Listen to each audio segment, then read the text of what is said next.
حضرت موسیٰ علیہ السلام کا زمانہ مبارکہ ہے۔ ایک شخص نے اپنے کزن کو، اپنے چچا کے بیٹے کو، چچا زاد کو قتل کر دیا اور خود ہی اس کا مدعی بن کے حضرت موسیٰ کے پاس آیا کہ بتائیے جناب میرے اس بھائی کو کس نے قتل کیا ہے؟ حضرت موسیٰ نے ایک سادی سی بات کی، کیا فرمایا؟ حضرت موسیٰ علیہ السلام نے اپنی قوم سے کہا کہ اللہ تمہیں حکم دیتا ہے کہ ایک گائے ذبح کرو، گائے کا کچھ حصہ مقتول کو مارو، وہ خود اٹھ کے بتا دے گا مجھے کس نے قتل کیا ہے۔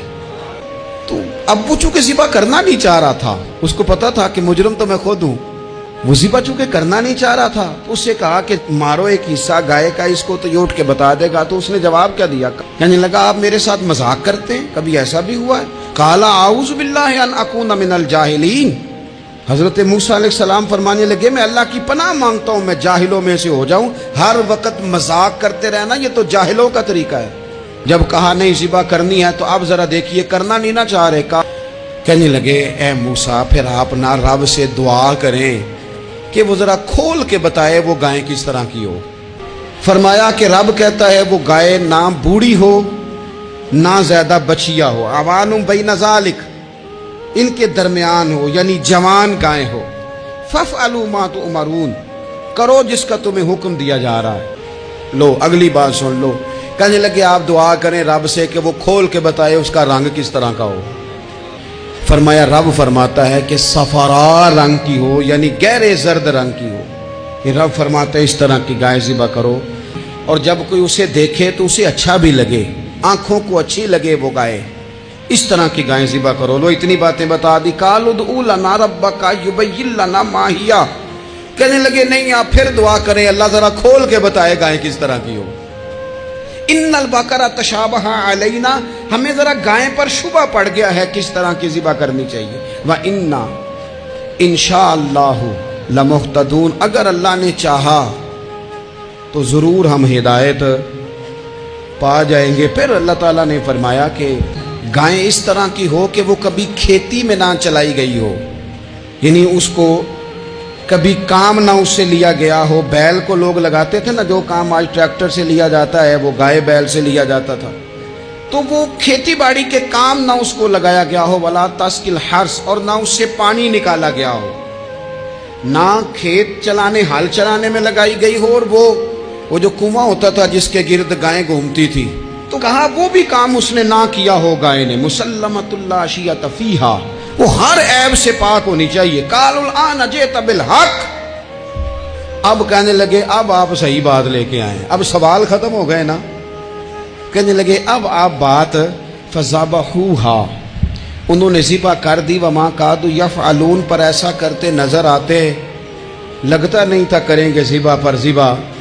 اچھا یہ گائیں پھر ملی کیسے؟ امام خازن کہتے ہیں کہ ایک نیک آدمی تھا، تو اس کا آخری وقت آ گیا تو اس کے پاس جو کل جمع پونجی تھی وہ ایک بچیا تھی، گائیں کی بچیا بیڑی، اس کے پاس وہ ایک بچیا تھی صرف۔ تو اس نے اس طرح کیا کہ اس کی گردن پر ایک مہر لگائی، اللہ کے نام پر بطور امانت اس نے اس کو جنگل میں چھوڑا، کہا یا اللہ میرا بیٹا ایک ہی ہے وہ بھی چھوٹا ہے، اس کی حفاظت کرنا اور میرے بیٹے کو پہنچا دینا۔ بچہ بالغ ہو گیا، اس کی ماں نے کہا بیٹا جو امانتیں رب کے پاس رکھوائی جائیں نا ان میں خیانتیں نہیں ہوا کرتی، جا کے جنگل میں آواز دے تیری گائے واپس آ جائے گی۔ اس نے جا کے جنگل میں آواز دی کہ وہ جو میرے باپ نے امانت رکھوائی تھی وہ کدھر ہے؟ وہ نشان لگی ہوئی گائیں دوڑتی ہوئی اس کے پاس آئی۔ واللہ خیر الرازقین، جب رب بندوبست کرے، جب اللہ بندوبست کرے تو پھر معاملہ اور ہوتا ہے۔ وہ گائے آ گئی، اب اس نے کیا کیا اس نوجوان نے کہ وہ گائے گھر لایا، ماں سے آ کے کہا کہ اماں یہ تو اللہ نے فضل کر دیا۔ ماں کہنے لگی پتر حالات ہمارے خراب ہیں، منڈی میں لے جا اسے بیچ دے، لیکن سودا میری مرضی کے بغیر طے نہ کرنا۔ کس کی مرضی کے بغیر؟ کس کی؟ اماں کی مرضی۔ اور سنو یار، تھے کچھ لوگ جن کو لوگوں نے تانے بھی دیے کہ تم ماں کے پیچھے لگ گیا ہے، لوگوں نے بڑا کچھ کہا، پر جو ماں کی مرضی پہ لگے ناکام نہیں ہوتے زندگی میں۔ یہ دیکھو ماں کی مرضی پہ لگا، اس کی قیمت کتنی تھی گائے کی؟ بڑی مہنگی تھی پر 3 دینار کی تھی، منڈی میں لے گیا 3 دینار اس کی قیمت لگ گئی، تو ماں نے کہا تھا میری مرضی کے بغیر سودا نہ کرنا. اب بچے تو نہیں نا مانتے, اماں کو کیا پتا باہر بزنس کیا ہے, لین دین کیا ہے, پر ماں نے کہا تھا میری مرضی. بندہ دے رہا ہے اسے 3 دینار, اس نے کہا جی میں نے طے تب کرنا ہے, ڈن تب کرنا ہے, پہلے اماں سے پوچھنا ہے. گھر جا کے اماں سے پوچھا, اماں کہنے لگی دے دے. واپس آیا تو اس نے کہا کہ میں 6 دینار دیتا ہوں پر میری شرط ہے, ماں سے نہیں پوچھنا. اس نے کہا تو 12 بھی دے. ڈن تب بھی ہونا ہے جب اماں نے کہنا ہے. وہ جب اس طرح کی اس نے گفتگو کی, واپس اپنی والدہ کے پاس گئے, کہنے لگے اماں سمجھ نہیں آتی, 3 دینار کی گائیں بندہ 12 میں خریدنے کو تیار ہے, شرط لگاتا ہے کہ اماں سے نہیں پوچھنا. تو والدہ کہنے لگی پتر پہلے اس سے جا کے پوچھ کیا وہ ہے کون. یہ کوئی روحانی معاملہ ہے, کوئی غیبی مدد ہے, پوچھ. اس سے جا کے پوچھا تو وہ کہنے لگا میں تو فرشتہ ہوں اللہ کا,